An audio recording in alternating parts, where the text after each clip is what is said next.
Welcome to this video sharing a new feature in the 2.8.2 Velocity firmware.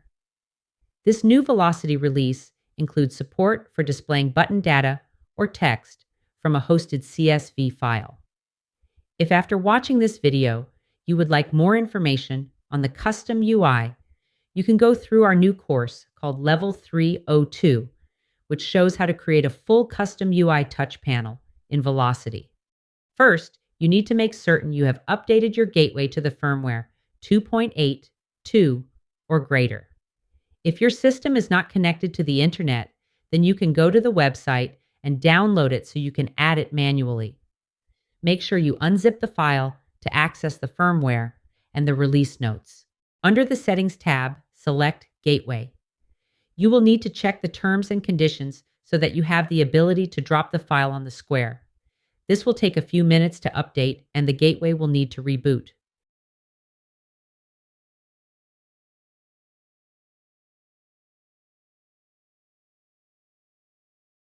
When it's complete, you will see the 2.8.2 firmware.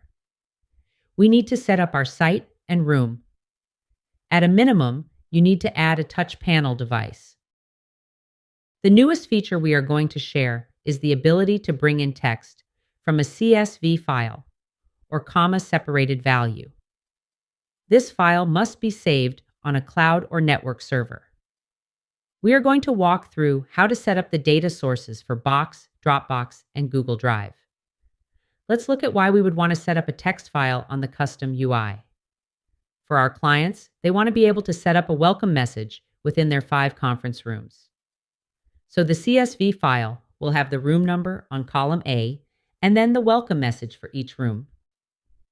You need to be certain your gateway has access to the internet if you wish to update the message via the cloud.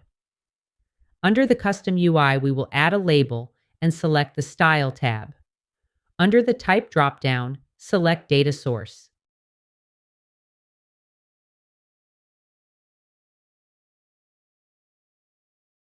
We have uploaded our CSV file to a Box folder. Select the Share link. Next, we want to select the Link Settings link. Under the Shared Link Settings, you will see an expiration date. Deselect this so that the file doesn't stop working. Then you'll see the Allow Download and the Direct Link. This is what you need to put into the data source of Velocity.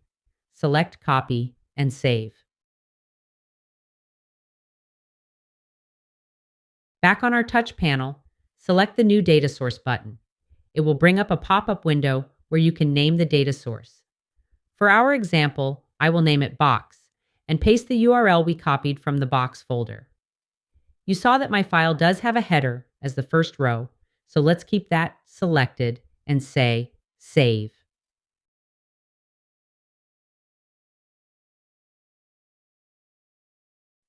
The file should update quickly.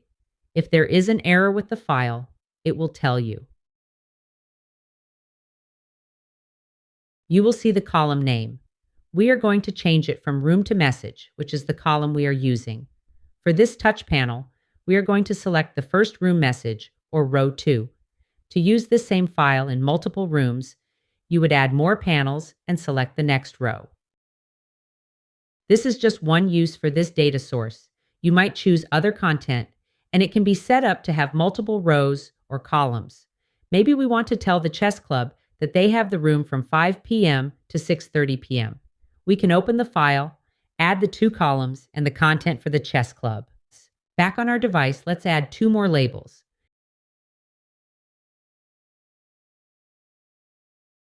Change the first label to row 4 and add the other columns.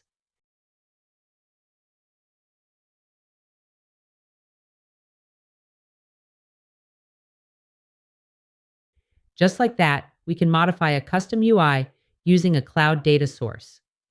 You must be able to download the data file, and each cloud system is different. Let's look at Dropbox as an example. We have uploaded our file, and we need to select the Copy Link button. Back on our panel, let's create a new data source. Select the 3 buttons to create a new data source.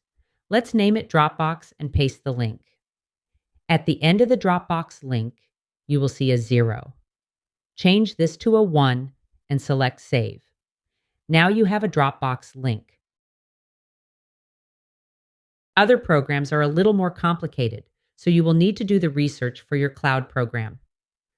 What we are showing you here may change if the software provider changes how it treats direct download file.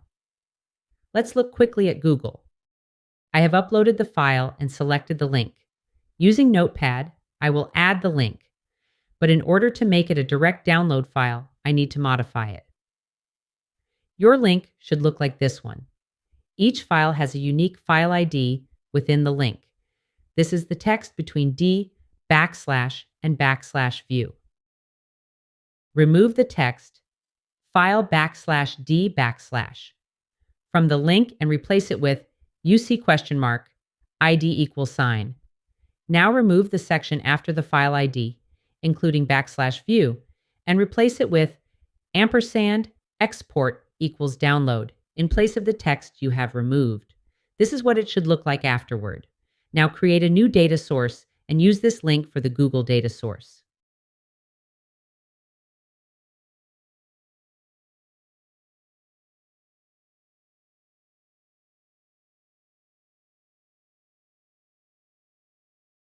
We have shown you several ways to connect your touch panel text box to a CSV file. We hope you will find this feature helpful. For more information on Velocity, you can go to our website at atlona.com, our YouTube channel, and our learning portal.